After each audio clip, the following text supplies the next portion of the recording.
እነማን ወዴት? ሉሃና ማርና ናቸው። እርግጠኛ ነኝ ሊሆን የሚችለው ፖሊስ ጣቢያ ነው። ፖሊስ ጣቢያ ነው ይሄዳሉ። በፍጹም ፖሊስ ጣቢያ በፍጹም አይሄዱ። አንተ ማን እንዴ? እንዴት ነው የማይሆነው? የት ነው የምትሄዱት? ንገሩኝ ብላችሁ አልናገርም አሉ። ጋፍተው ይሄዱ። ይኸውልሽ እንደሄዱ መልቀቅ አልነበረብሽ። የሆነ ነገር መፍጠር ነበረብሽ። ምን ሆነሽ ነው? ምን ብዬ ነው ማስቆማቸው? ነው ይሄ እኮ ከአቅሜ በላይ ነው። ከቁጥጥሬ ውጭ ሆኗል። ወይኔ ሮቤል ቢያንስ ሌላ ጠልኝ ነበር። ዝም ብለው ሲል ፖሊስ ታለ ምን ብዬ ልጥራክ? ትሰማኛለህ? በተሳብ ቀራማ ምን ብለህ አስቆማቸው ነበር? አላውቅም። እሺ አሁን ፖሊስ ከመጣ ምን ማድረግ እንዳለብን እንነጋገር። በቃ ትሰማለህ? አሁን ምንም የምናገረው ነገር ተዘጋጅ። አሁን እንጥፋ። መጣ ነው። ወዴት ነው የምንጠፋው? አላውቅም። ሮቤል እጃችን ላይ ያለውን ገንዘብ ጠቅመን ከሰፈር እንጥፋ። ከቤት እንጥፋ ነው የምልህ። የማይሆን ሀሳብ ነው። ወዴትም አለ ወዴትም። ታዲያ እዚህ ቁጭ ብለን እጃችንን እንስጥ። እንደዛ ነው የምትለኝ? ንገረኝ።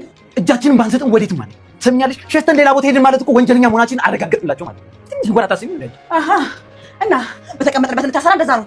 አንታሰር። ስለተከሰስን ብቻ እኮ ወንጀለኛን ማለት አይደል። የግዴታኛን ለማሰር መረጃ ይፈልጋል። እኛ ደግሞ መረጃችን እንዳለ እናጠፋለን። ገባሽ አይደል? ትሰማለህ?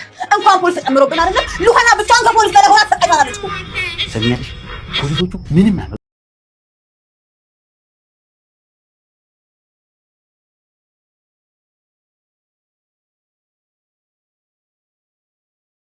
ሰርቆ ከማሰብ እጅን መሰብሰብ የሚለው ከዚህ ላይ ነው ማለት ነው።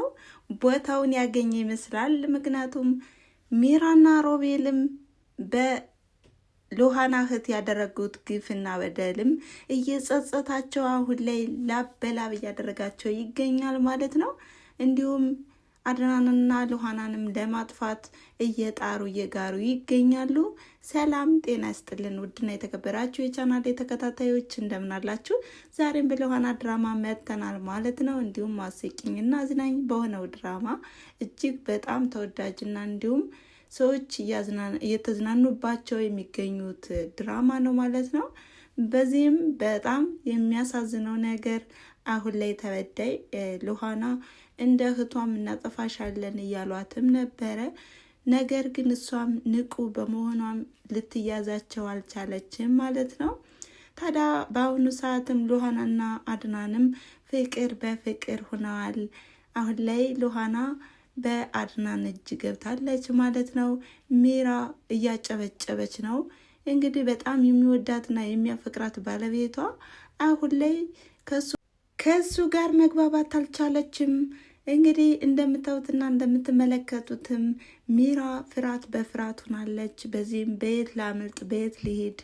አሁን ላይ እኮ የወጡት ፖሊስ ጣቢያ ነው የሄዱት ሊያመለክቱት። ስለዚህ እናምልጥ ሮቤል እባክህን የያዝነውን ገንዘብ ይዘን መውጣት አለብን በማለትም ሮቤልን ብታስፈራረውም እንኳን ሮቤል ግን በጭራሽ አይሆንም፣ አንፈራም፣ ፖሊስ ደግሞ መረጃውንም አያገኝብንም እያለ ድፍረትም እየሰጣት ነው። ነገር ግን አሁን ላይ ሮቤልና ሚራ ያለቀላቸው ይመስላል ማለት ነው። አድናንና ሉሃናም በራሳቸው መንገድም ሁኔታውንም እያጣሩ ይገኛሉ። በዚህም አንድ ነገር አድናን አሳስቦታል። በዚህም ሚራ እርጉዝ ነኝ የምትለው ህፃንም ይህ ማንኛው ነው እያለም እንግዲህ እየተንጓለለ ነው። ይሄን ጥያቄ የሚያቀርበችለት ሉሃና ናት። የሮቤል ነው ወይስ ያንተ ልጅ? ይህን ደግሞ በጊዜ ማጣራትና እንዲሁም ማስመርመር አለብህ በማለትም ስትነግረውም አድናንም በምን መንገድ ነው የማጣራው? ለመመርመርም ፈቃደኛ አይደለችም እያለ ነው እንግዲህ። እና እናንተስ ቤተሰብ አድናን ምን ማድረግ አለበት? አሁን ላይ የሚራ ልጅ እስከሚወለድ መጠበቅ አለበት ወይስ ማለት ከዛ በፊት ምን ማድረግ አለበት? ብቻ በጣም ግራ አጋቢ ነገር ነው የገጠመው ነገር።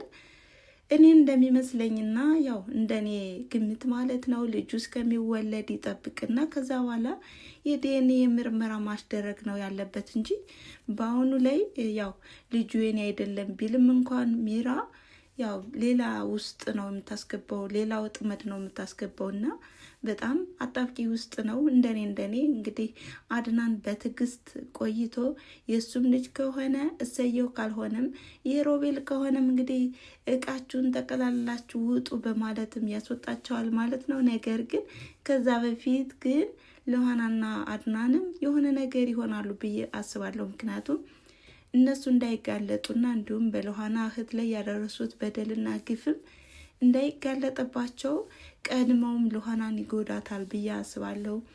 አሁን ላይ ሉሃና እንደ ፖሊሱና እያፋጠጠችን ነው። እንኳንስ ፖሊስ ተጨምሮብን እያለች ሚራ የነገረችውም ነበረ።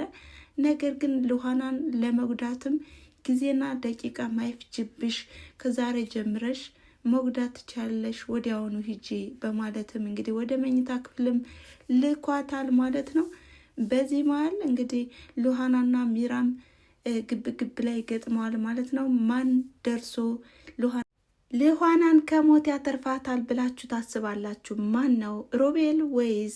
ሮቤል ያው ልኳል እሷ እንደምታጠፋትና እንዲሁም ግዳያት ብሎ ነው የላካት። ነገር ግን አሁን ላይ አድናን በሉሃና ፍቅር ስለተያዘና እንዲሁም አንዳንድ ነገሮችንም ለማጣራት ለመመካከርም ወደ ሉሃና ክፍልም ሲያመራ ነው እንግዲህ ሚራን የሚይዛት ማለት ነው። በዚህም ሚራና አድናንም ይገጥማሉ። ለምንድነው ምን እያደረግሻት ነው በማለትም እንግዲህ እሷንም ይደበድባታል ብዬ አስባለሁ፣ እንደኔ ግምትና አስተያየት።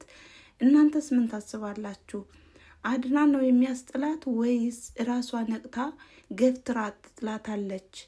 ብቻ በጣም አጓጊና እንዲሁም በጣም በጉጉት የምንጠብቀው ክፍል ነው ማለት ነው።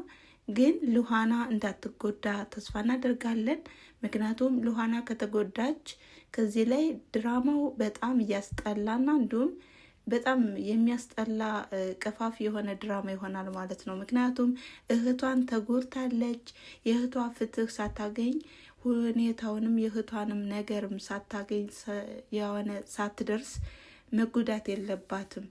ሉሃና ከሌለች ይሄ ድራማ ሆኖ አይቀጥልም ማለት ነው። እና ብቻ በጣም ያጓጓል። ሮቤልና አድናንም በዛው ከቀጠሉ በጣም አጣብቂ ውስጥ ናቸው ማለት ነው። ሚራ አሁን ላይም እርጉዝ ነኝ ያለችው ነገር እውነትም ከሆነ የማንኛው ነው ልጁ? የሮቤል ወይስ የአድናን? ብዙውን ጊዜ የምታድረው ከሮቤል ነው ማለት ነው። እንግዲህ ብቻ ከባድ ነገር ነው። እሱም እንዳስታወሰው ማለት ነው ሁልጊዜ የምታድረው ከሮቤል ነው እና ስለዚህ ልጁ የሚሆነው የሮቤል ነው። ሮቤል ግን ያው አያፈቅራትም አይወዳትም። ግን ከምን ተነስቶ ነው እንደዚህ ጥምድ አድርጎ የያዘው? እንደገና ያው ብዙ ክፋት አለ፣ ግን እንደዚህ አይነት ክፋት አይቼ አላውቅም። ሮቤል በጣም ከአስመሳዮች የበለጠ ነው ማለት ነው። እና ብቻ ከእንደዚህ አይነት ነገር የጠብቀን ባይነኝ። ሌላው ደግሞ አድናንና ሉሃና አሁን ላይ ወደ ፖሊስ ጣቢያ ማምራታቸው አይቀርም። ምክንያቱም ሁኔታውንም ለማጣራትና እንዲሁም የሉሃናን መረጃ አሰባስበውም የሮቤልን ጉድ ለመዘርገፍም እንግዲህ የፖሊስ እገዛ ያስፈልገናል ብለውም ወደ ፖሊስ ጣቢያ ይሄዳሉ ብዬ አስባለሁ። በአንድ በኩል እንግዲህ አድናን በጣም አድንቄዋለሁ። ምክንያቱም በጣም ትዕግስተኛ የዋህ ማለት ነው። ብቻ እንግዲህ ሚራ ይህን ያህል በደልና ግፍ እያደረሰችበትም እንኳን በጥፊ ልከርችምሽ እንኳን አላላትም። ወዲያውኑ በቃ ውጭልኝ፣ ልረፍበት፣ የራሴ ጊዜ ያስፈልገኛል፣ ብቼን መሆን እፈልጋለሁ በማለትም እንግዲህ በጸባይና በትዕግስት እንድትወጣለት ነው የለመናት። በጣም የሚገርም ትዕግስት ነው እውነት። እንዴት መታደል ነው እንደዚህ አይነት ትዕግስተኛ መሆን። እና ወንዶችዬ ከአድናን እንግዲህ ብዙ ነገር ልትማራላችሁ ብዬ አስባለሁ። የዋህነትን፣ ቅንነትን እንዲሁም ትዕግስተኝነትንም ትማራላችሁ። እንደዚህ አይነት ነገር ሲኖር ያው ከመጎዳዳት ይልቅ በጸባይ በቃ ሂጂ ማለቱ ጥሩ ነው ባይነኝ እንደኔ ማለት ነው። እናንተስ ምን ታስባላችሁ? እናም በቀጣይ ቪዲዮስ በምን አይነት መንገድ ይመጣሉ የሚለውን የምናይ ይሆናል ማለት ነው። ሉሃና ምንም አይነት ጉዳት እንዳይደርስባት እየተመኘውኝ የዛሬ የነበረን ቆይታ ይሄን ይመስል ነበረ። ስለተከታተላችሁኝና አብራችሁ ስለቆያችሁ ከልብ አመሰግናለሁ በማለት ላይክ፣ ሼር፣ ኮሜንት እያደረጋችሁ ቤተሰብ በቀጣይ ቪዲዮ እስከምንገናኝ ድረስ መልካም ጊዜ። ቻው።